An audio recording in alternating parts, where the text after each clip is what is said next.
tema del día.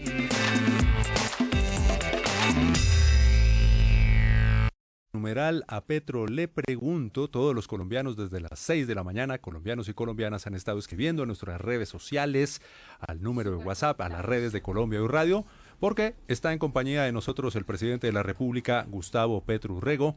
Presidente, buenos días, bienvenido Buenos días a este espacio informativo. Buenos días a todos y todos aquí presentes. ¿Cómo están? Muy bien, presidente. Muchos temas por conectar. Recordamos que están en compañía nuestra, retransmitiendo nuestro programa 440 estaciones radiales y medios en todo Colombia, la Federación de Medios Comunitarios, también de la Alianza de Medios, de la Red Intercable. Están conectados con nosotros 23 redes comunitarias en todo el país, en Cauca, en Arauca, en Nariño, en Magdalena, en toda Colombia, siempre estando con el presidente Gustavo Petro. Como decía García Márquez. Sí, señor. Pero su merced. No, para recordar, porque es que nos están preguntando dónde le podemos preguntar al presidente de la República. Fácil, a través de todas nuestras redes sociales, en Twitter, en Instagram, @InfoColombiaHoy, en TikTok, Colombia Hoy, en Facebook, Informativo Colombia Hoy, donde transmitimos en vivo. Estamos también gracias a la televisión digital terrestre, ahí nos pueden ver y escuchar, la página web de Presidencia, y a través de nuestro WhatsApp también los leemos, 316-318-4683, con el numeral a Petro le pregunto. Y a Petro le pregunto, y empezamos con lo que le preguntaba García Márquez a los periodistas y a los amigos cuando se encontraba con ellos. ¿Cómo va la vaina? Resistiendo, ahí vamos. Yo pienso que bien, los datos económicos han reaccionado favorablemente. Ya veremos el DANE cómo nos muestra los datos sociales, que debe ser en vez pública. Pero fíjese usted que hay un gran éxito que tiene que ver con las tasas de interés. Usted sabe que la banca privada, la banca comercial, sigue muy por encima los movimientos de la tasa de interés del Banco de la República, que es independiente al gobierno. El Banco de la República ha decidido subir la tasa en forma sustancial, casi que de 0,7 a 12,7. Eso no se ve casi en ningún país del mundo. Y en América Latina es, digamos, el crecimiento más grande al lado de Chile.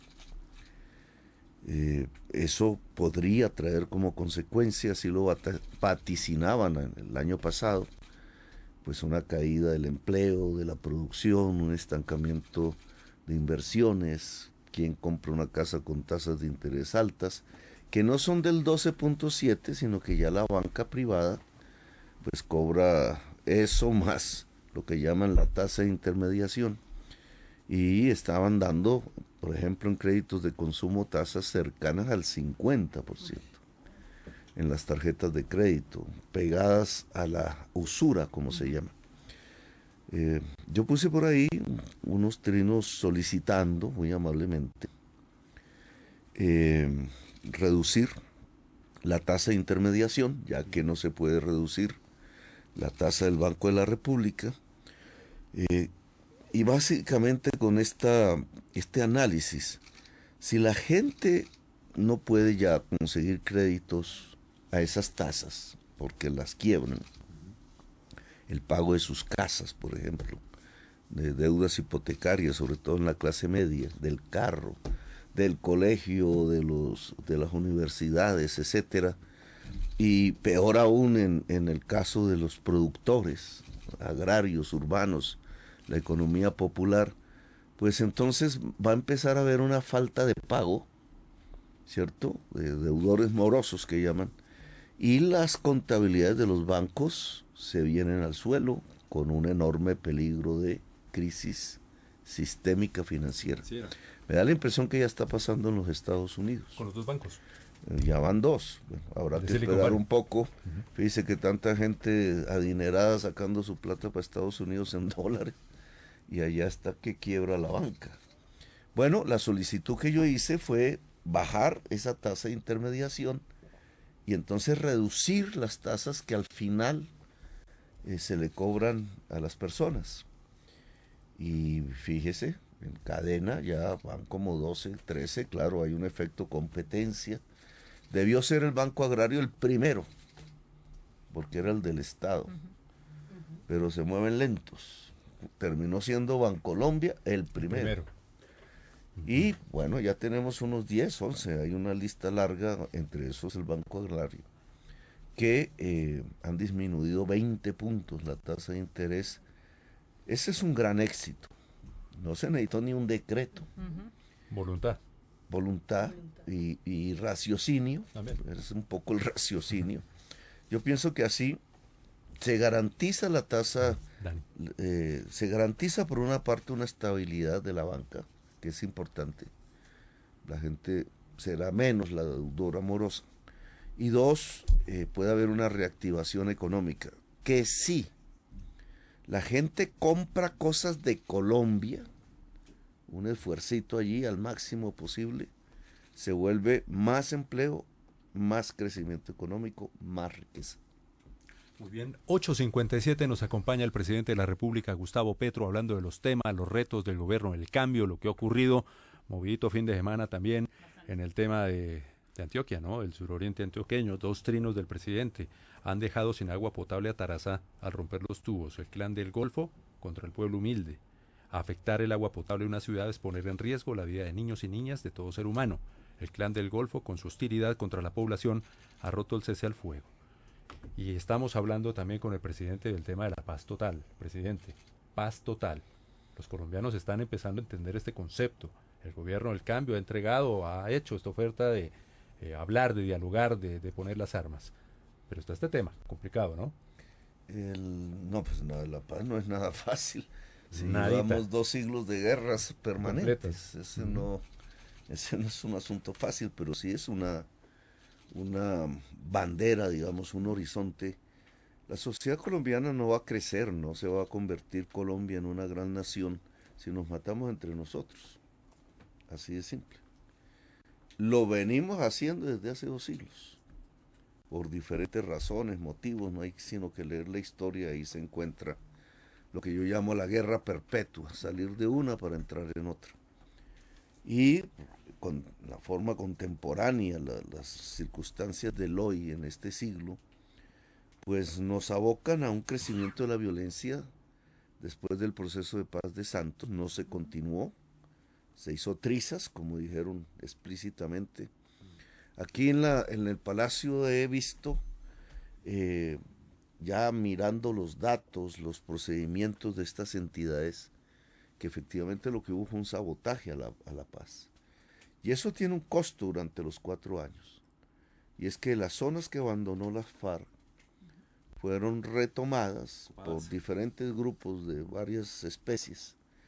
Y la violencia empezó a crecer en la medida en que las economías ilegales, que básicamente son cocaína, oro ilegal, extorsión sobre la población, hacen que acumulen dinero estas agrupaciones, pues compran más armas, contratan más gente porque ya no es como antes, aquí lo que hay son mercenarios, pagos con sueldos en un mundo de pobreza, porque al mismo tiempo creció la pobreza, creció el hambre, creció la desigualdad social, los territorios excluidos son hoy más excluidos hasta que ganamos. Al ganar las elecciones, entonces tenemos ante nosotros ese problema. ¿Cómo comenzar un proceso de solución?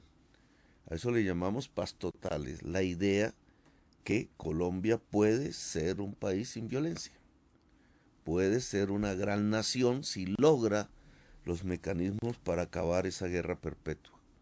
Ahora, ¿cómo? Esa es una pregunta. Hemos empezado, llevamos intensamente, digamos, un proceso ya con el ELN relativamente avanzado. Recogimos lo que había dejado el gobierno de Santos y partimos de ahí. Ahora estamos muy adelante en ese proceso. Se va a comenzar a discutir el cese al fuego. Recuerde que con el ELN no existe. No. Se va a comenzar, y digamos, es un avance. Lo mismo ha sucedido con, yo los llamo los no firmantes. Hay un pedazo de la FARC que no firmó los acuerdos A eso se le llaman disidencias. Ese es el nombre que le puso. Son los no firmantes. Le llaman popularmente en los campos los gentiles. Era la gente de Gentil Duarte, se llamaba. Hay varios frentes, ha alcanzado cierto poderío. Con ellos hay ya el comienzo de una negociación. Y en cambio, con el Clan del Golfo, que ha vuelto famoso en estos últimos días, hemos tenido una involución. Yo creo que allí quienes asesoran eso es una organización de origen narcotraficante, son hijos de los paramilitares del Urabá. Y que no se desmovilizaron en su época, ¿no? Pues ahí hay... O ahí mezclado de todo. Yo creo Usted que que igual... sí sabe, conoce bien ese tema. Igual que se dice que hubo un sabotaje al proceso de la FARC, se puede afirmar, no con tanta contundencia, pero sí se puede afirmar que hubo un fracaso del proceso de los paramilitares. Recuerde usted que hablaban mucho con el gobierno de Uribe, llegaban al Congreso, firmaron unos acuerdos, hubo un campo, una zona de extensión que era Santa Fe de Ralito, y de pronto cuando se expide la ley de justicia y paz, que yo critiqué porque no contenía el intercambio entre beneficios jurídicos y verdad, y no nos hicieron caso, se expidió sin eso. Al rato, la Corte Constitucional la cambió, la transformó y puso en el centro el tema de beneficios jurídicos por verdad. Y allí vino el fracaso porque los extraditaron. Entonces fue un proceso de paz que terminó con todos sus dialogantes extraditados, hoy muchos están todavía por allá. Y entonces ahí hay un fracaso. De ahí se derivan una especie de disidencias también, o de hijos de ese proceso que es lo que hoy llamamos, después les pusieron unos nombres, Bacrim, etcétera. Pero hoy es lo que hoy llamaríamos el Clan del Golfo. Ahora, no es lo mismo que los paramilitares, digamos, ya no tienen el respaldo estatal que los paramilitares sí tenían. Sus vínculos con la política son más a través del soborno de funcionarios uniformados o civiles que hay en la región. Su actividad central es el traqueteo, exportar cocaína y las economías ilegales. Y ahora cuando se posibilitaba el tránsito, este es todo un tema, porque entonces en la prensa ha aparecido, ¿no?, que cómo van a dialogar con narcotraficantes. Bueno, narcotraficantes hay en todos esos grupos, ahí no hay forma de separar la violencia de Colombia del narcotráfico, eso ya es un almendrón.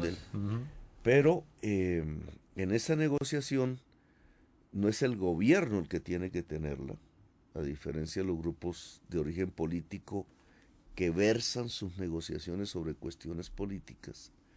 Aquí versan es sobre beneficios jurídicos. Y en esa medida el que está del lado del Estado, no puede ser el presidente, no puede ser sus delegados, tienen que ser los delegados del Poder Judicial, de la Fiscalía, de los jueces. A eso se le ha llamado sometimiento a la justicia. Presentamos el proyecto de ley buscando que no sea solo individual, sino que pueda ser colectivo. En realidad son bandas, son colectividades de centenares, incluso se habla en el caso del Clan del Golfo de miles de personas. Lo hemos visto con capacidad de desestabilización, incluso contra la misma población donde se asientan. Les rompen los acueductos, los confinan, los dejan sin atención médica, con hambre, etcétera, solo por defender un negocio. Que en el caso de estos días es las dragas con las cuales sacan oro ilegal. Dragas inmensas.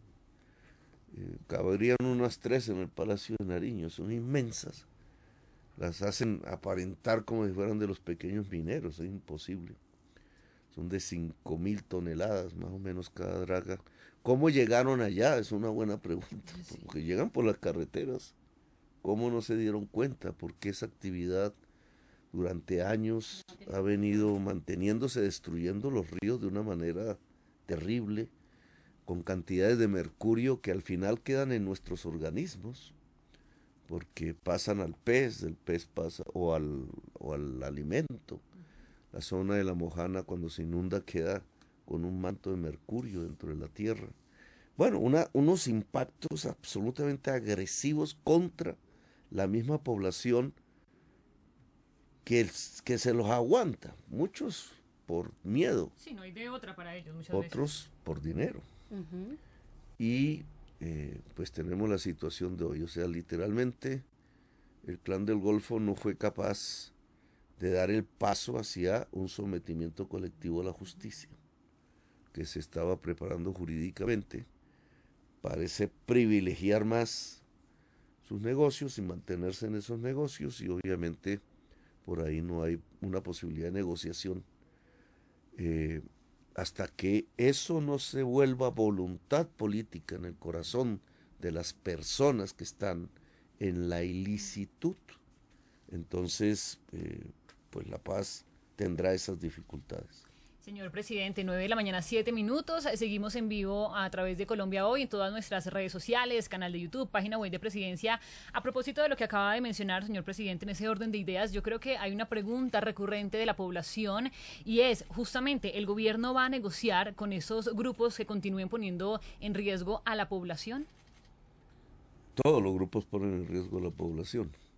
Algunas de manera explícita, como lo que vimos anoche, otros porque el mismo hecho de deambular con armas pues provoca los riesgos hacia la población civil que está circundando ese tipo de actividades. Aquí lo que se trata es de llevar a un desescalonamiento de la violencia. Es progresivo. Con el ELN se ha firmado eso, desescalar, es decir, cada vez menos violencia, hasta firmar un cese al fuego con el ELN. Cese al fuego se refiere clásicamente es a que dos ejércitos dejan de hostigarse entre sí, pero el componente de la población civil, porque estamos en un conflicto interno y por razones poco santas, lo que tenemos entonces es que el cese al fuego tiene que cobijar no solo el cese entre ejércitos, sino el cese de hostilidades contra la población. Es un cambio del concepto por la misma realidad colombiana. Lo que más nos importa es que cese la hostilidad contra la población. Y eso tiene que ver con extorsión, eso tiene que ver con confinamientos, con desplazamientos, con masacres, con asesinatos de líderes sociales, etc.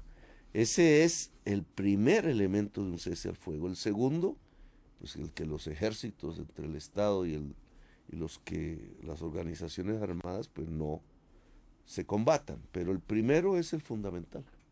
Y de ahí pasar al desarme. Es lo que se ha usado hasta ahora, es una concentración en alguna zona donde ya se hace un proceso de desarme y el grupo deja de ser un grupo armado.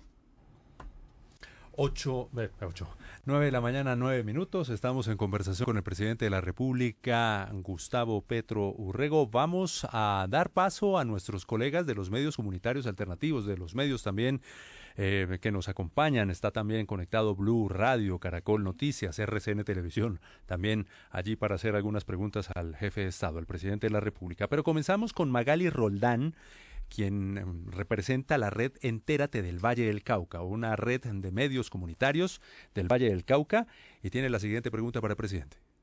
Les saludamos desde Pradera, Valle del Cauca, el suroccidente de nuestro país. Mi nombre es Magali Roldán, de Entérate Pradera. Nosotros, la pregunta que le tenemos, señor presidente, es sobre la salud. La salud, ¿qué va a pasar? Nosotros aquí en nuestro municipio, la comunidad pradereña, pues estamos muy preocupados. En el caso de nuestro hospital, el Hospital San Roque, pues está atravesando por una crisis financiera. Nosotros no queremos, señor presidente, quedarnos sin hospital. Las EPS le adeudan a este hospital y a otros hospitales del Valle del Cauca Por favor, necesitamos nosotros ayuda en este tema. Muchas gracias, presidente. Gracias. Mucha gente, porque la ley 100, que es la ley de la salud en Colombia y de las pensiones, tiene una cantidad de terminología casi que es hecha para confundir. Entonces mucha gente confunde EPS con hospitales y clínicas, que en la ley se llaman IPS, con I. Y entonces, claro, ahí hay una enorme confusión, porque EPS e IPS, pues casi que se escriben igual. Pero la EPS no es la clínica, no es el hospital, no son las personas médicas de salud que hay en esos espacios. La EPS es un intermediario, no usa dinero de ellas o de sus dueños, usa exclusivamente el dinero público del presupuesto o de las contribuciones de trabajadores a la salud cuando son asalariados. Entonces, ¿qué es lo que hace la EPS? Afilia, y por la cantidad de afiliados se gana un billete, entra un ingreso público a esa entidad, varias de ellas privadas, y ellas son las que envían a los hospitales y clínicas que entonces hacen el tratamiento de los pacientes. Que es a donde vamos directamente. Que es a donde terminamos ahí enfermos. ¿Qué pasa ahí? Que la EPS, es decir, la intermediaria, gana dinero para los dueños de la EPS si entra mucho y sale poco.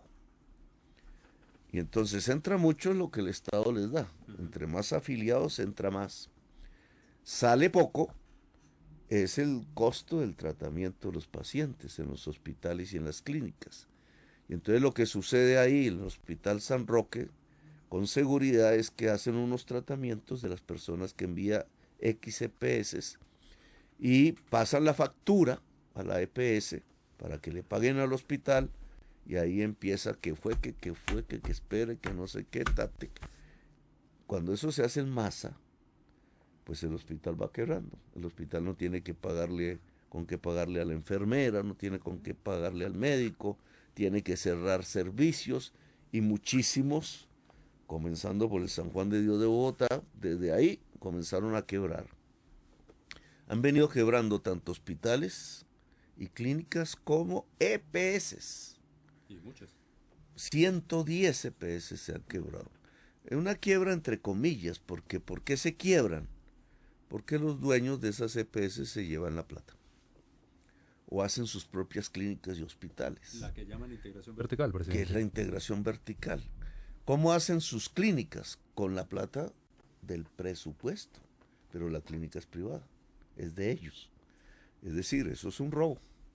Así de simple, eso es un robo. Nosotros queremos cambiar ese sistema y quitar el intermediario. Las EPS podrían jugar otros papeles, pero quitarlo. La reforma a la salud que proponemos primero es hacer algo que no existe ni ha existido en Colombia, que es el sistema preventivo y de atención primaria fuerte. Es decir, tratar de curar. ¿Cómo es? Más vale prevenir que curar. Es decir, tratar de prevenir la enfermedad. Esto cubriendo todo el territorio nacional. Implica una fuerza médica de personas, la mayoría serán mujeres, porque cada vez hay más mujeres en el cuidado de la salud, que pueda desplegarse por todo el territorio nacional a través de unos distritos de salud de 20.000 personas cada distrito aproximadamente, y que podamos entonces atender en sus casas de manera permanente, rutinaria, durante todo el tiempo, las circunstancias de salud de las personas que están allí, con ese objetivo: prevenir la enfermedad, curar la enfermedad antes de que se agrave, vacunar, mirar las condiciones de salud, porque el aire, las aguas, la mala información sobre alimentación, pues pueden llevar a la enfermedad, y estas cosas se pueden corregir a tiempo. Ese sistema es la prioridad de la reforma. Ahora, obviamente ahí saldrá pues los enfermos, porque al final pues todos nos vamos a morir. Y entonces el segundo tema es la asistencia. Allí estarán estos hospitales, el Hospital San Roque que vimos ahora, las clínicas, etcétera, del país, organizadas regionalmente. Se hace primero el paciente elige dónde quiere ir. Eso lo dice el proyecto. Segundo, una vez se hace el tratamiento, la clínica factura. ¿Pero a quién factura? Ya no a una EPS que se va a poner borronga para pagarle, sino al fondo que ya dispone el gobierno desde hace años, que es la ADRES, para que gire directamente el recurso público. Ya no pasa por la EPS, sino que llega directamente a la clínica. De esa manera creemos este problema que es la pregunta de la señora, de que se puede cerrar el hospital, de que se debilita financieramente, no existiría. 9:17, estamos en comunicación con los medios comunitarios, también con los colegas de Blue Radio en directo en este momento. Camila Carvajal, buenos días. La pregunta de Blue Radio para el presidente. Camila. Buenos días, señor presidente. Esta mañana, primero saludarlo y preguntarle una cosa que hemos debatido aquí en Mañanas Blue y que además se lo pregunta parte de los colombianos. Su frase, la que se conoció este fin de semana alrededor de su hijo Nicolás Petro, se está prestando para muchas interpretaciones. Yo no lo crié. ¿Usted quiere explicarle al país qué quiso decir, qué significa el hecho de que no haya criado a Nicolás Petro? Y si, como lo interpretan algunos, eso quiere decir que le está echando la culpa a la formación, a los principios, para de alguna manera desligarse del escándalo. ¿Usted quisiera, señor presidente, explicarle a los colombianos qué quiso decir con su frase, la que está causando tanta polémica? A ver, compañera periodista, ¿usted sabe que yo estuve preso? Presidente. ¿Sí? Sí, estuvo bueno. preso y después recobró la libertad. ¿Un hombre preso puede criar a su hijo en la cárcel? Señor presidente, pero eso significa entonces que por el hecho de estar preso unos años, la formación que tiene Nicolás Petro no está directamente relacionada con usted. El tema de la formación es un problema suyo, pero la palabra que usted puso en la pregunta es si lo críe. La respuesta es, ¿un hombre preso puede criar a su hijo en la cárcel?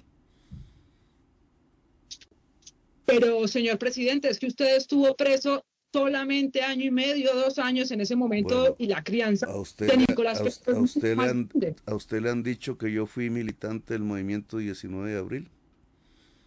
Sí, y usted... Y usted sabe que los militantes del M sabe... déjeme contestar. Solo que le respondo con preguntas, porque usted sí sabe que los militantes del M19 éramos perseguidos, que si nos dejábamos pillar nos mataban, como mataron a muchos de mis compañeros, y que esa actividad se llama clandestinidad. ¿Usted cree que los militantes del M19 llevábamos nuestros hijos a cuestas para que al dispararnos o desaparecernos le pudiera pasar eso a ellos mismos? ¿No cree usted que en la información que están dando en diferentes medios se les está olvidando lo que han repetido durante todos estos años una y otra vez?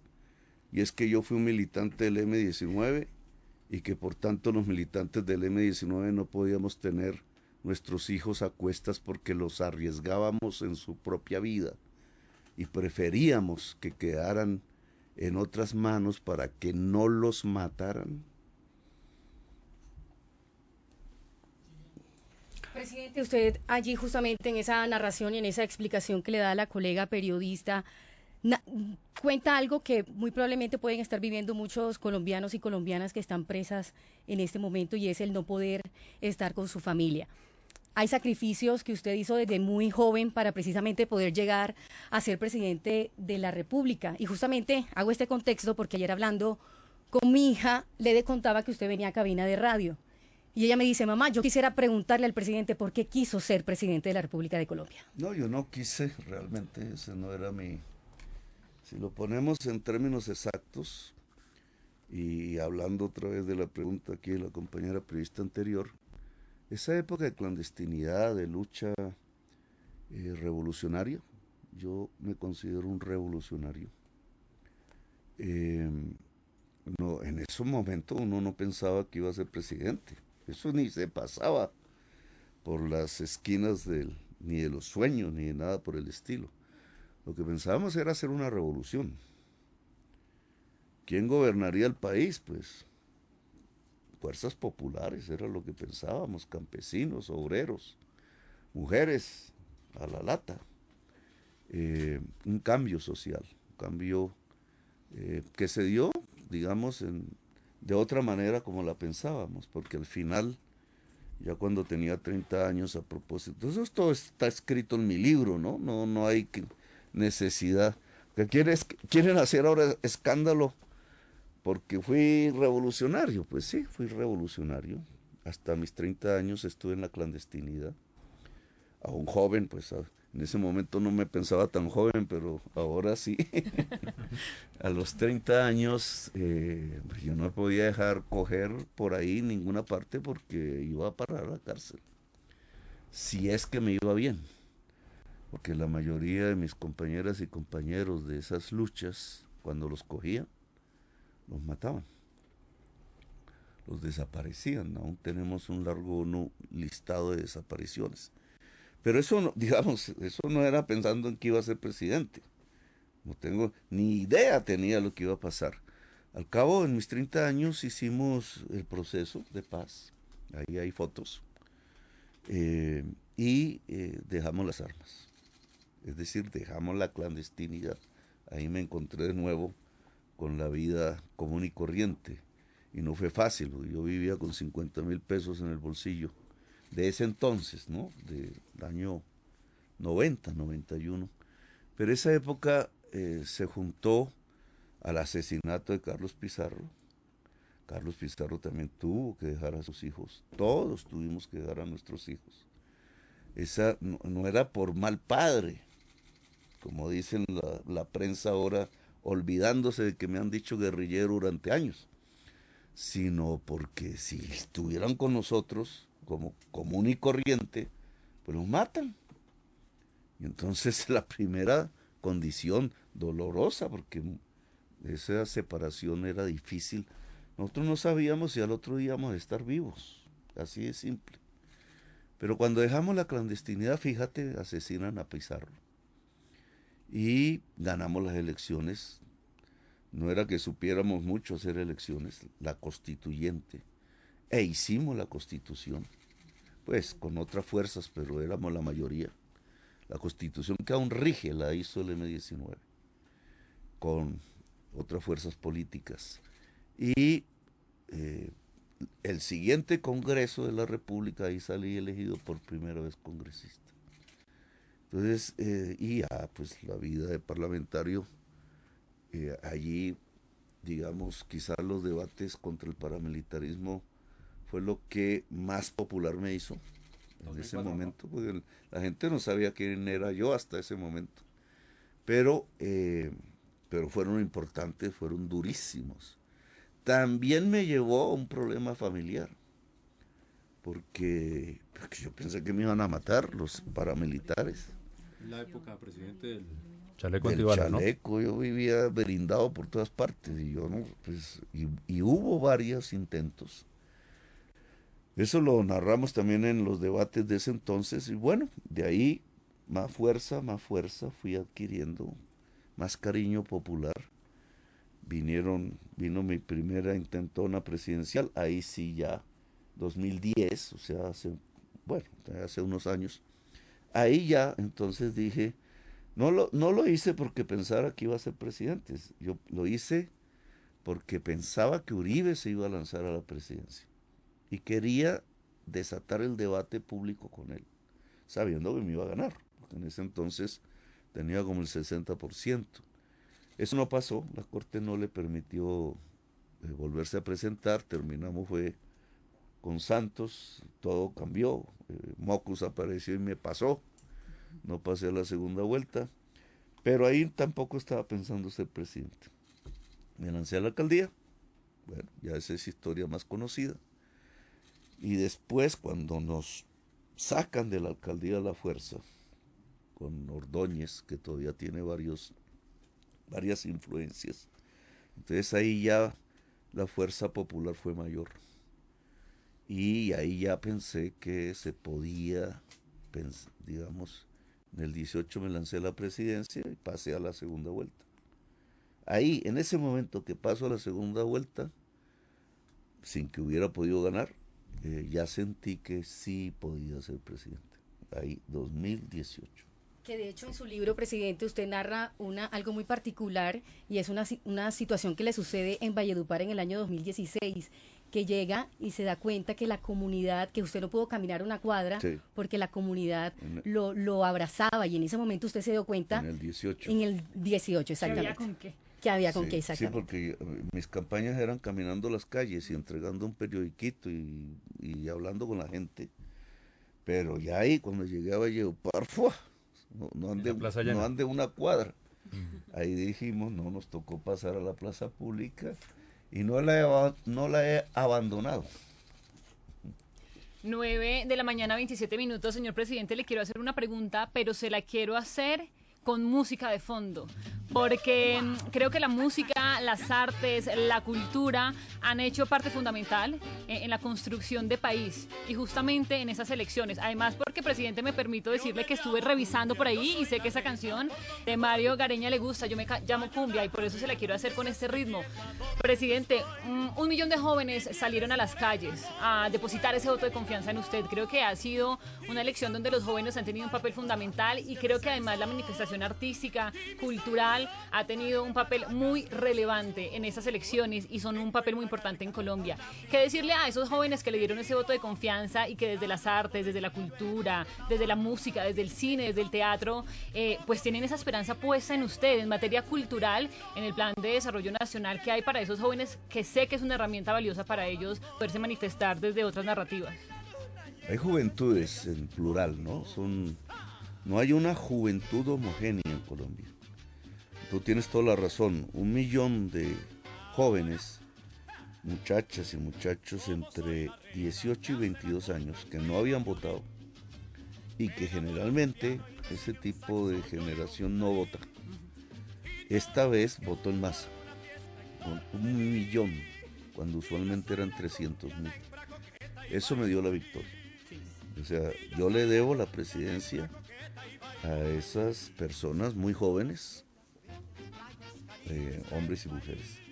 Ahora, en plural, porque entonces hay juventudes populares, de barrio popular, juventudes rurales, juventudes de clase media, más ligadas a la educación superior, obviamente juventudes de élite, pero en todos esos aspectos, juventudes urbanas, juventudes de pequeños municipios, en esa pluralidad de juventudes hay una agenda, digamos, que también toca hacerla diversa. Por ejemplo, cuando un joven en un barrio popular se expresa sobre lo que quiere, no pide universidad, pide trabajo, porque no tiene recursos para comer. Entonces ahí a veces es padre también. Y entonces ahí es donde uno empieza a ver que lo que uno creería que es una bandera universal no lo es.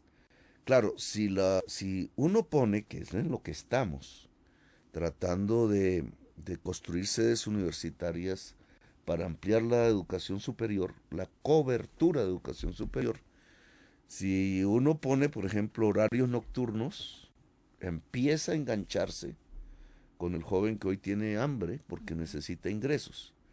Si ahí pone guarderías, en el caso femenino, muchas mujeres, madres jóvenes, podrían tener la posibilidad de estudiar, que hoy no pueden porque tienen que cuidar a sus hijos.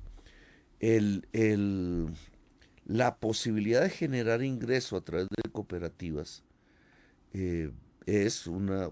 Nosotros hemos hablado de comunidades de conectividad, comunidades energéticas, ¿cierto? Eso es un tema para la juventud en general, más que para los que ya estamos viejos, porque son temas nuevos. Por ejemplo, una comunidad de conectividad, ¿qué es? Era lo que antes llamábamos los parabólicos, no sé si ustedes se acuerdan. La perubólica. Era como veíamos televisión ahí pagando ahí, porque había un señor que generalmente tenía una enorme parabólica y una red de fibra óptica. ¿Qué es lo que están haciendo en Caldón, señor presidente? Sí, eso fuimos. Exactamente. Claro, esa red de fibra óptica que antes solo servía para ver televisión, resulta que sirve para internet. Y entonces usted puede tener una área geográfica si la gente se organiza, y quienes mejor podrían organizar a la gente son los jóvenes, porque son los mayores consumidores de información por vía de internet, los mayores interesados e interesadas. Entonces, digamos, si eso se irradia, ahí hay trabajo. Y entonces uno podría vincular trabajo, o sea, ingresos, porque eso es una posibilidad de ingresos con información y estudio. Entonces es una sinergia, se llama eso. Lo mismo podría hacerse alrededor de las comunidades energéticas. ¿Que eso qué es? Generar energías limpias desde el barrio, desde la casa. Que hoy las tecnologías lo permiten. También es un tema para juventudes, porque si uno junta energías limpias, vamos a suponer este lugar, que no las tiene, ¿no? El Palacio de Nariño no tiene energías limpias. Un poquito, pero aquí no. Ahí estamos viendo cómo se hace. Es ¿Para grande. ¿Para el panel solar? Sí, paneles solares, pero Bogotá no es que sea muy... Por ejemplo, hoy. Muy soleada. No es muy soleado. Pero bueno, digamos, este lugar, si tiene energías limpias y alta conectividad, que sí tiene, tú juntas esas dos cosas y puedes empezar a producir, ¿cierto? Producción no es solo una cosa, aunque también se podría. Que si yo pongo una impresora 3D que funciona con banda ancha, software, etcétera, y con energía limpia, yo puedo hacer este pocillo. ¡Ay! Aquí lo presidente, se mojó aquí. Mojamos, estoy como Nos mocos. llenamos de café. Pero bueno, ese café. Como mocos, menos mal no hice como mocos. Conserva, ¿no? Esa no. Dale, cara. No. Sí, 933. Pero se puede Comentaste. hacer cosas, digamos, pero no solo cosas. Música, arte, digamos, la posibilidad de comunicación humana es tan profunda. Se puede hacer investigación. Tú puedes ligarte a grupos dependiendo de tu experticia, o grupos de vacunación, de grupos de investigación de vacunas, etcétera. Entonces, digamos, la potencialidad que la juventud tendría si logramos expandir educación, saberes, el SENA, la educación superior, si logramos organizar las comunidades de conectividad y de energías limpias, si en el colegio se puede presentar enseñanzas de artes, que es un tema que está en el plan de desarrollo, de educación física, porque no es solo el arte, es también el deporte, la historia, la programación de computadores desde chiquitos, desde chiquitas, así como uno aprendía el álgebra, las aritméticas, así la programación de computadores, le estaríamos dando a las juventudes capacidades, herramientas para poder hacer mil cosas. Es que hoy una muchacha pilosa en términos de programación de computadores desde su casa se puede adquirir los ingresos que su mamá y su papá no lograron en toda su vida. Señor presidente, yo le quiero hacer una pregunta ya que estamos como en este tema un poco tecnológico, porque a usted lo vemos muy activo en internet, puntualmente en Twitter, una herramienta y además que permite eso, las redes sociales, ¿no? Democratizar la información y que cualquier persona no solo sea consumidor, sino prosumidor. Hay muchas personas que a usted de repente lo critican porque utiliza bastante Twitter, pero creo que justamente, y usted lo mencionaba al inicio de esta charla, Twitter le permitió, por ejemplo, porque usted lo dijo, a través de un tweet, yo le sugería a los bancos que bajaran la tasa de intermediación y lo hicieron. Entonces, ¿qué responderle a esas personas que lo critican por redes sociales? Por ejemplo, con este suceso, a través de un tuit, usted logró que los bancos bajaran esa tasa. No, y cualquier otra cosa, digamos, yo con tuit me defiendo. Porque lo maneja usted, señor presidente, sí, ¿no? Usted es el que tuitea. Generalmente, no siempre, pero generalmente sí. En esa red de minorías, esa red no es masiva realmente, es un grupo un poco cerrado. El tema de la conectividad en Colombia ha sido un fracaso. Empecemos por ahí, digamos, mal contados, pero muy mal contados han sobrevalorado, casi que por tener una flechita dicen que estamos conectados. No, más o menos la mitad de la población realmente no está conectada. Tú vienes aquí en Bogotá, la capital, vas hacia Ciudad Bolívar y encuentras que la gente no está conectada. Tiene un celular, sí, y puede ser hasta fino, sí, pero ese celular no lo usa porque, ¿cómo le llaman eso? Los datos, el plan de datos es caro. Entonces la persona no lo usa para informarse, lo usa para llamar, para cosas mínimas. Entonces realmente esa persona no está conectada a pesar de tener un celular. La mitad de la población en Colombia no está conectada. Y entonces una red cualquiera ya no llega a la mitad de la población. ¿Y cuál mitad de la población? Pues la más pobre. Y entonces la comunicación con la población pobre de Colombia no se da vía redes. Quizás en unos años, pero hoy no. Estás hablando de la mitad de la población más clase media, más rica. El Twitter es minoritario aún ahí. Es muy agresivo, es violento, ahí hay gente enferma que reemplaza soledades con el Twitter. Pero yo la uso. Potente, yo la uso porque yo tengo 6. Bueno, tampoco son 6 porque hay muchos perfiles falsos, etcétera. Pero hay unos millones de personas. Un trino mío puede llegar a 2. A veces 3 cuando es así bien, momento bien difícil. 3 millones, pues es una gente. Y los medios miran el trino y lo reproducen. Lo malbaratan, lo malgastan, lo malinterpretan, lo destruyen, dicen cosas que no es, o analizan, o dicen cosas que sí son, digamos. El trino me sirve para comunicarme. Es mi forma de comunicación. Tenemos problemas de una comunicación más masiva. Por ejemplo, si yo voy hacia la televisión, estoy en un círculo cerrado también. Claro. Porque la televisión, la información por televisión, que podría llegar a toda la población, la población no usa la televisión para informarse en un porcentaje elevado, sino para distraerse. Para entretenerse. Y entonces no pone el noticiero, no se informa. Lo mismo ha sucedido con la radio. Y entonces, y si las redes no llegan a la totalidad, la gran pregunta es cómo se comunica socialmente Colombia.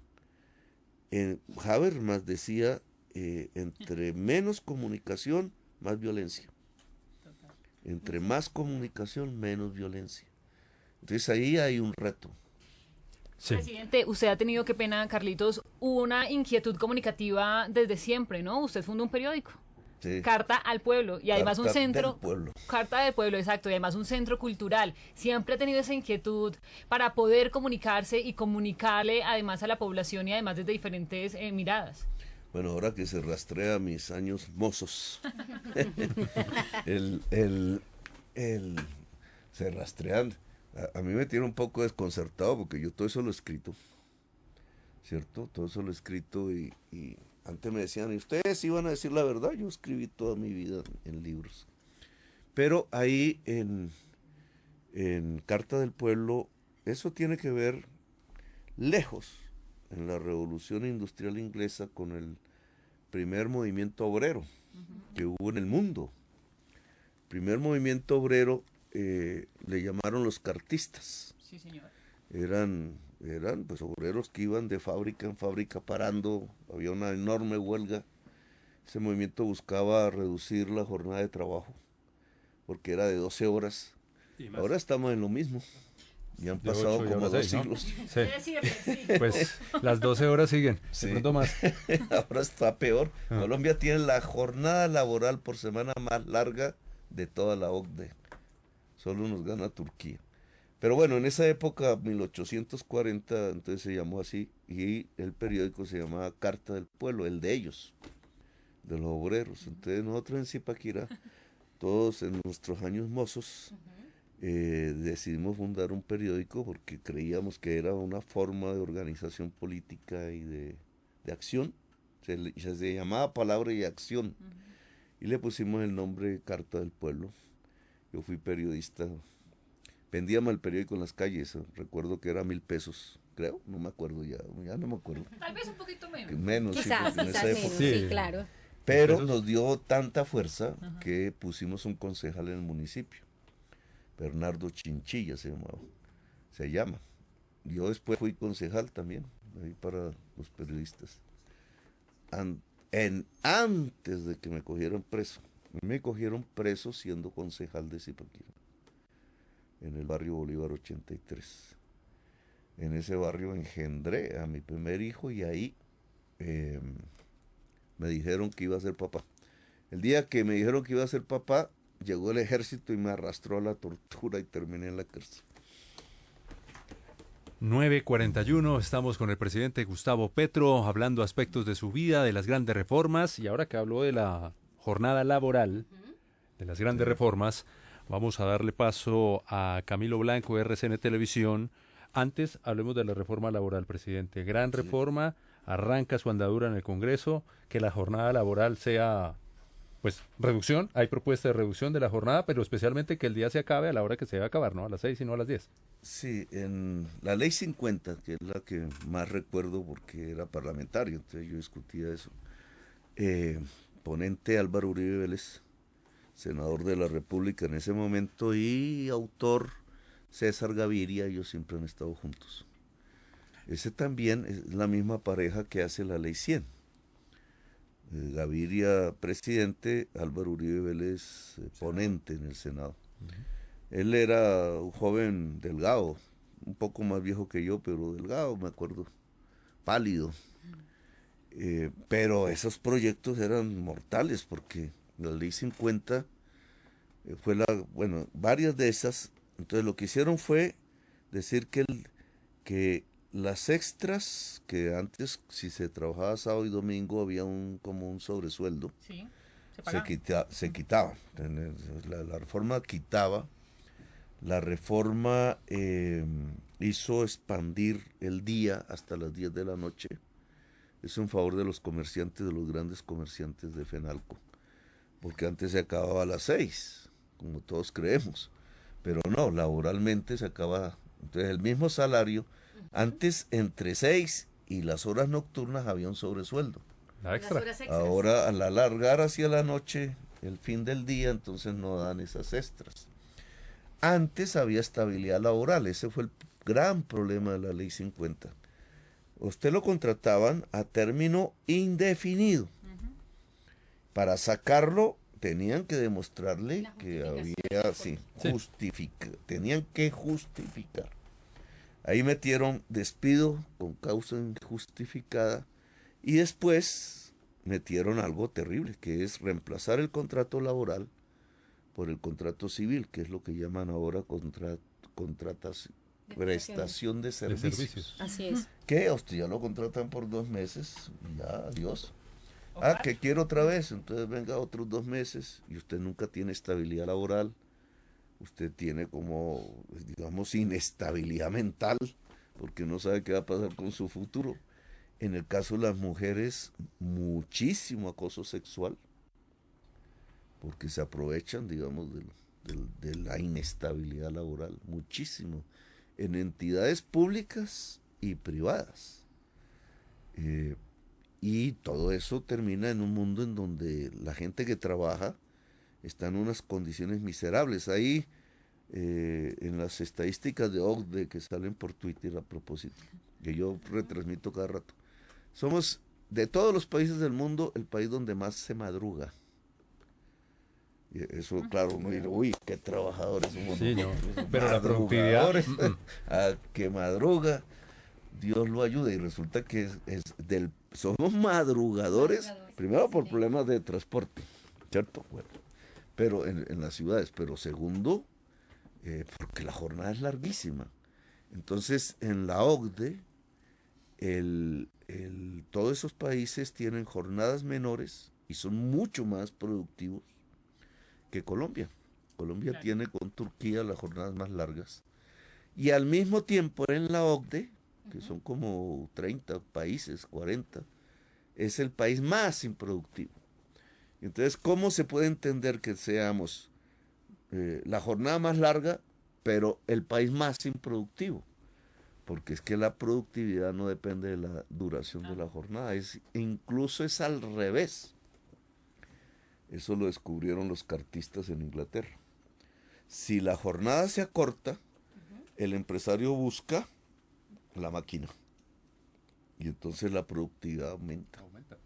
Y si la productividad aumenta la riqueza del país. Claro, ¿no? Y además si un empleado está contento, tiene tiempo para disfrutar con su familia, para leer, para escuchar música, para dedicarle tiempo a sus hobbies, pues seguramente también va a llegar contento a trabajar y eso se va a ver reflejado en la productividad. Sí, Además que se vuelve competitivo. Presidente, ahí justamente en esa reforma usted en sus discursos menciona algo que se llama la dignidad del ser humano, y es lo que va muy allegado a todo esto que busca transformar el país. Sí, es dignificar el trabajo. Esa es la intención de la reforma laboral, porque lo que hemos presentado entonces es que el día se acaba a las 6, que vuelve a haber contratación indefinida, que no te pueden sacar sino por circunstancias reales, justificadas, que las horas extras se pagan. Ya pues obviamente los grandes comerciantes dicen que no, que eso no le conviene al país. No, lo que no le conviene al país es como estamos. O sea, estar en la OCDE con la jornada más larga de todo el mundo y al mismo tiempo siendo el más improductivo de la OCDE, eso no le sirve a nadie. En mundos así las ganancias son chiquitas. En mundos altamente productivos con jornadas menores, las ganancias son así. Porque la ganancia depende de la productividad, no de la jornada del trabajo. Bruta. Ese era el capitalismo del siglo XIX. Colombia vive el capitalismo del siglo XIX. Pero el capitalismo del siglo XXI, la ganancia se deriva del crecimiento de la productividad. Sigo con las 8, 9:48 de la mañana, presidente Gustavo Petro. Tenemos pregunta de nuestros colegas de RCN Televisión. Camilo Blanco, adelante. Presidente, ¿qué tal? Muy buenos días para usted y para todos los que nos acompañan. Presidente, voy a volver a lo que usted mencionaba al inicio con lo que está pasando en el país. Mire, el Clan del Golfo en el Bajo Cauca antioqueño, pues ya sabemos la situación, pero tenemos a las disidencias de Iván Mordiscos poniendo retenes ilegales en Cartagena del Chairá, un hecho que no ocurría hace 20 años en el país. Uno se pregunta y los colombianos se preguntan entonces cuál es el cese bilateral que hay hoy en día. ¿No será hora de reconocer cuáles grupos están cumpliendo y cuáles no? Y justamente usted ha dicho, no hay posibilidad de negociar con el Clan del Golfo. ¿Cree usted que es momento de levantar entonces ese cese con estas agrupaciones criminales? Ahora vamos a tener una reunión precisamente para estudiar el tema que usted propone, con elementos de juicio y información, obviamente. Digamos, hay unos procesos que avanzan, no solamente desde el punto de vista de grupos que tengan origen político, como los derivados de las FARC o el ELN, sino también en grupos sin origen político que han cumplido. Las estadísticas nos lo muestran, los datos, por ejemplo, en la Sierra Nevada de Santa Marta, por poner un ejemplo, o en Buenaventura, que fue donde comenzamos este proceso, y en otros lugares del país. Pero hay unas circunstancias que ameritan un examen. Indudablemente lo que ha acontecido alrededor del Clan del Golfo, que está detrás del paro minero. El paro minero tiene dos causas.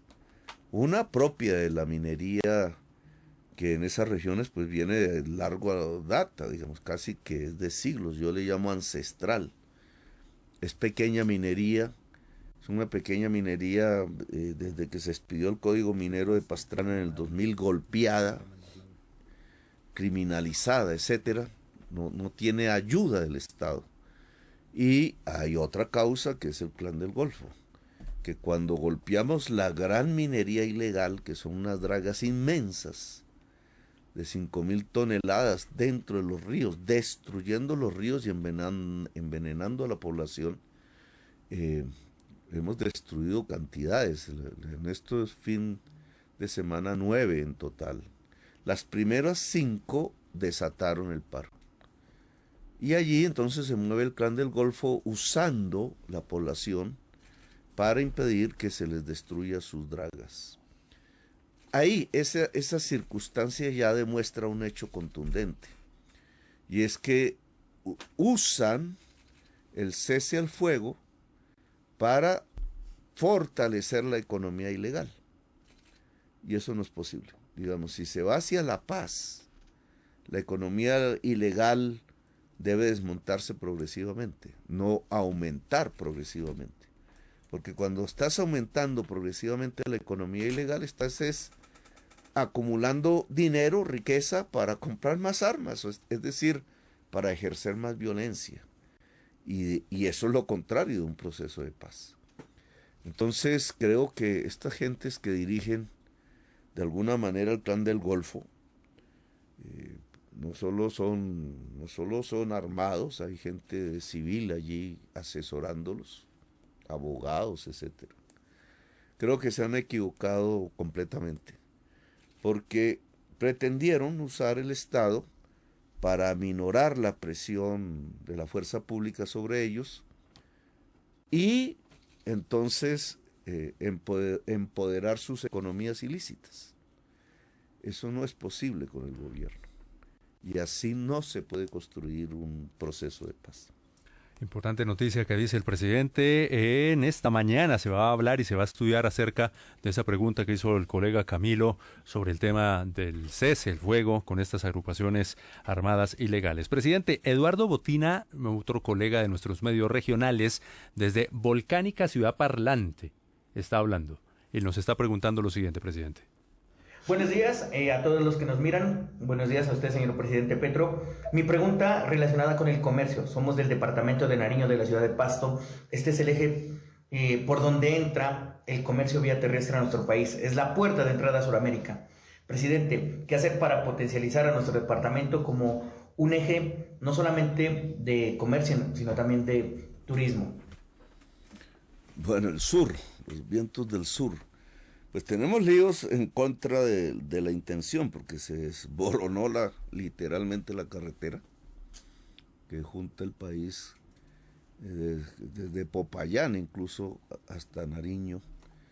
Hicimos una operación rapidísima tratando de reconectar, digamos, de urgencia, de emergencia. Ahora voy a ir a inaugurarla. Terminamos en tiempo récord una carretera y está conectado, no con las mismas velocidades, cada vez será mejor, pero está conectado ya en Nariño con el resto del país. Y ese es un avance, digamos. Ahora, hacia adelante, nosotros pensamos construir doble calzada, eso nunca lo pensaron. La doble calzada llega creo que hasta Santander de Quilichao en este momento, Norte del Cauca. Entonces queremos que llegue ojalá hasta la frontera con el Ecuador. La doble calzada nos permitiría pues indudablemente un mejor flujo. Pero en Ecuador, que empieza a tener problemas políticos por las elecciones que acaban de pasar, y eso genera una inestabilidad indudable. Con el Ecuador tenemos que lograr que la carretera Tumaco-Frontera en el litoral pacífico se pueda abrir. Existe. Y de Ecuador hacia adentro también una región turística muy importante que tienen ellos ahí. Hay mucho temor por el tema de la droga, de la cocaína, pero yo creo que entre más capacidad de producción tenga una región, menos espacio tiene la economía ilegal. Y abrir esa carretera me parece que es importante por el lado del litoral pacífico y la doble calzada por el lado andino. Hay otras circunstancias en el lado amazónico que también deberíamos tratar de aprovechar en términos de la propuesta del gobierno de revitalización de la selva amazónica. Estoy hablando de la caída de Nariño hacia el Putumayo y el Putumayo. El tema del sur no ha sido mirado por quienes han gobernado Colombia. Aquí miramos a Miami, no miramos a Quito, no miramos a Lima, no miramos a Santiago de Chile. Dice uno que podría haber una línea férrea en todo ese litoral pacífico y dicen que uno está loco, pero sí podría haber, porque es un territorio plano, desde el sur hasta llegar a Tumaco, por ejemplo. Indudablemente la interrelación que vamos a tener con el sur se va a volver muy importante por lo siguiente. América del Sur es la región del mundo con mayor potencial de energías limpias. Esa es nuestra gran ventaja hoy en el mundo, desaprovechada, porque seguimos pensando en el petróleo, seguimos pensando en el carbón, que son cosas que van a quedar en el pasado ya, porque matan a la humanidad a través del desarrollo de las industrias fósiles y del capital fósil, como yo lo llamo.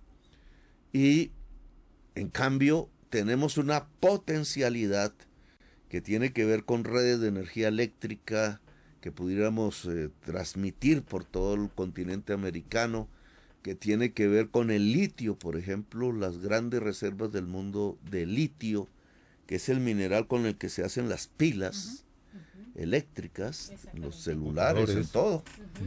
La energía solar, si uno la quiere tener de noche, hay que guardarla en pilas, y esas pilas son de litio. Pero resulta que las 2/3 partes de las reservas de litio del mundo están al sur. No están en Miami, están allá en Chile, en Bolivia, en Argentina. Entonces, la nueva economía va a potenciar, y por eso nosotros hemos mirado tanto el tema del sur, donde mucha gente nos quiere y nos apoya, va a potenciar las relaciones mercantiles, comerciales, culturales de Colombia con el sur. Es que mire nomás usted que con la caída de la carretera allá en Rosas y el bloqueo que el mismo gobierno había establecido en el pasado con Venezuela, pues nosotros no teníamos conexión con América del Sur, con América. Un país, ese sí, bloqueado, Colombia, autobloqueado. No, Colombia tiene que interrelacionarse estrechamente con su continente, y su continente en primer lugar es América del Sur. Esa integración que tiene que ver con la selva amazónica, propuesta que he abanderado por todas partes del mundo, que tiene que ver con las energías limpias, que tiene que ver con una movilidad que hay que construir, que está muy enclenque, y que tiene que ver con la cultura, es fundamental. El CELAC es una organización que estamos promoviendo, existe para la integración suramericana. Entonces, la comunidad andina también. Ojalá en Perú renazca la democracia y ojalá Ecuador no caiga en una desestabilización, y podríamos potenciar la comunidad andina con Venezuela y con Chile, que se habían salido. Argentina está pidiendo entrar. Esa sería una enorme posibilidad para la industrialización de Colombia. Colombia exporta bienes industriales a sus vecinos, a nadie más. Y imagínese cuál sería el papel de Nariño si esto se pudiera potenciar y si Colombia pudiera aprovechar sus exportaciones industriales hacia América del Sur. Nariño sería una de las grandes plataformas para poder construir esa posibilidad. Polo de Desarrollo 959, última pregunta. Nuestra colega Andrea Olaya, Cable Noticias, última pregunta con este contacto con el presidente de la República, Gustavo Petro Urrego. Y le hago unas, usted mencionó a Habermas. Sí. Obviamente le menciona a Foucault, que también usted lo admira mucho. Yo dije, ¿no?, que todos los periodistas, hombres y mujeres, deberían leerlo. Sí. Foucault hizo un cuestionario de rápidas, que luego Bernard Pivot lo hizo con James Lipton en el America's Studio. ¿Su palabra favorita? Bueno, felicidad. ¿Cuál es su palabra favorita? Felicidad. ¿La que menos le gusta? Tormenta. ¿La palabrota? No digo. Sí, bueno, hoy es presidente. Profesión que le hubiese gustado tener. Medicina. ¿La que no? Contabilidad. Y cuando llegue al cielo, Los contadores. No, para gusto de los colores. cuando llegue al cielo, ¿qué le gustaría que le dijera a Dios? Bienvenido, compañero. Ay, maravilloso. Señor presidente, nosotros aquí molestamos todos los días y hacemos una pregunta que ya se ha vuelto casi que costumbre. Una tarea. No sé si lo ponemos en aprietos al preguntarle a usted, ¿patacón o arepa? Patacón. Patacón pisado. Sí. ¿Vallenato o cumbia, Que presidente? sepa ajo y cumbia. Cumbia. Cumbia. ¿Mario Gareña o Gabriel Romero? Ay, sí, se la puse al ángulo. Me acuerdo de Gareña, porque fue candidato presidencial, ¿usted se Sí, acuerda? me acuerdo. Solo hablaba de comida en los discursos. 10 de la mañana, 1 minuto. Andrea Olaya, de Cable Noticias. Hola, muy buenos días para todos. Muy buenos días, presidente Gustavo Petro, y a toda la mesa del informativo Colombia Hoy Radio. Mi pregunta es la siguiente, presidente, pues precisamente con estas alteraciones y estos hechos de orden público en el Bajo Cauca, usted en las últimas horas después de presidir el Consejo de Seguridad precisamente afirmó, y pues lo que se ha afirmado es que el Clan del Golfo estaría detrás precisamente de estas alteraciones de orden público. Anoche precisamente encapuchados quemaron una caseta del peaje en Tarazá.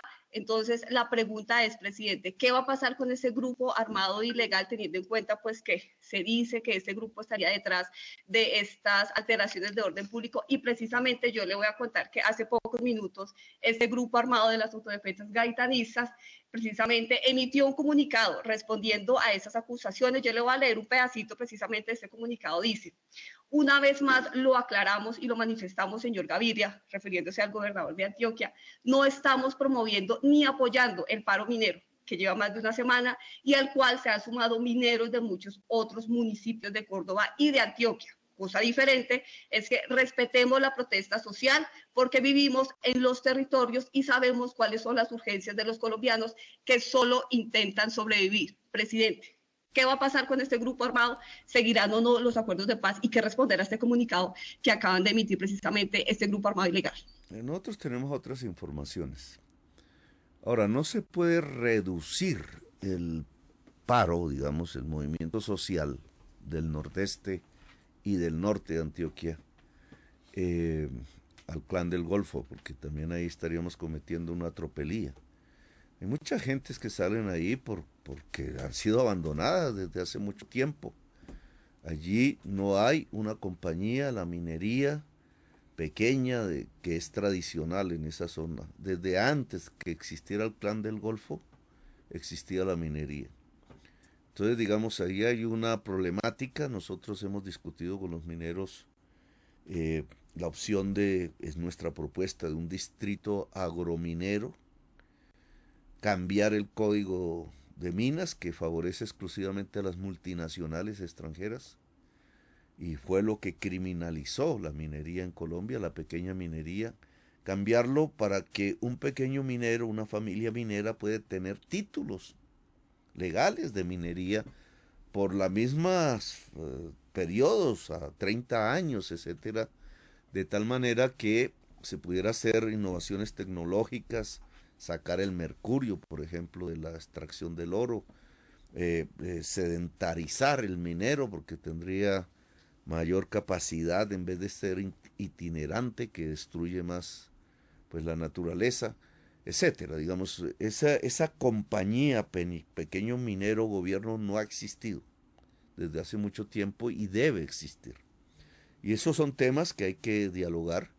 Allá hay una dirigencia, digamos, obviamente sí constreñida, que es diferente, ¿no? Amenazada incluso. El hecho de que existan estos problemas no significa tampoco que no haya un poder de constreñimiento allí. Lo que hemos visto es, por ejemplo, quienes hacen los actos de vandalismo que usted llama. ¿Quién rompió los tubos del agua de Tarazá? O quemó el peaje, o quemaron las ambulancias. Cuando uno coge la quema de las ambulancias, pues encuentra unos pelados, como diríamos nosotros, unos pelados quemando muy contentos quemando la ambulancia. ¿Qué tenían ellos en su cabeza? Algo de drogas, algo de alcohol y un dinero en el bolsillo. ¿Quién les dio el dinero en el bolsillo? porque por eso lo hicieron. Digamos, todo este tipo de actividades no es de gente mafiosa que está rompiendo, sino es de los mismos pelados del barrio, del pueblo, que a cambio de un dinero realizan ese tipo de actos. Así fue como hicieron el paro armado del 2000, no me acuerdo, 22, algo así. 21, pagando. Como hay tanta gente, igual que hay gente que vende el voto, hay gente que por la misma plata puede ir a una manifestación, y entonces aparece una gran manifestación cuando ni saben para qué es la manifestación. O, que es lo que aquí sucede, a quemar un carro, cortar una leña, poner unos árboles, derribarlos en la carretera, etcétera. ¿Quién paga? Entonces vamos a ponerlo en estos términos. Pagan los que no quieren que las grandes dragas que sacan oro, que no son de los pequeños mineros, sean destruidas por el gobierno. Esos son los que pagan. ¿Esos con quién están? Esos están con el clan del Golfo. No solo el clan, depende en qué región se ubican. También eso hay que tenerlo en cuenta, porque también pueden pagarle al ELN, también, etcétera, depende de dónde. Pero esos que están allí en el nordeste y en el norte están referidos al clan del Golfo. Entonces, esa es como y hay más complejidades, indudablemente. Pero lo que yo sí quisiera decirles es que ahora vamos a reunirnos, a tener toda la información disponible y a tomar unas decisiones acerca del clan del Golfo. Así es, 10 de la mañana, 7 minutos. Presidente, muchas gracias por estar con Colombia Radio. Esta es la Casa de las Noticias. Bienvenidísimo siempre. ¿Lo podemos volver a esperar, señor presidente? Claro que sí. Yo quedo con mucha ilusión de volver a tener al presidente por esta cabina para que nos siga contando más sobre el gobierno del cambio, sobre lo que él manifiesta que es el presidente de la resistencia. Del cambio. Resistir, toca es cambiar también. Exactamente. 18, agradecemos a la red Intermedios que está con nosotros, la Alianza de Medios, la Federación de Medios Comunitarios, a todos los medios también que nos acompañaron en el día de hoy. Terminamos el informativo Colombia Hoy Radio. Muchas gracias, nos vemos mañana, 6 de la mañana y éxito, presidente y todos. Gracias. Feliz día. Gracias. Tema del día.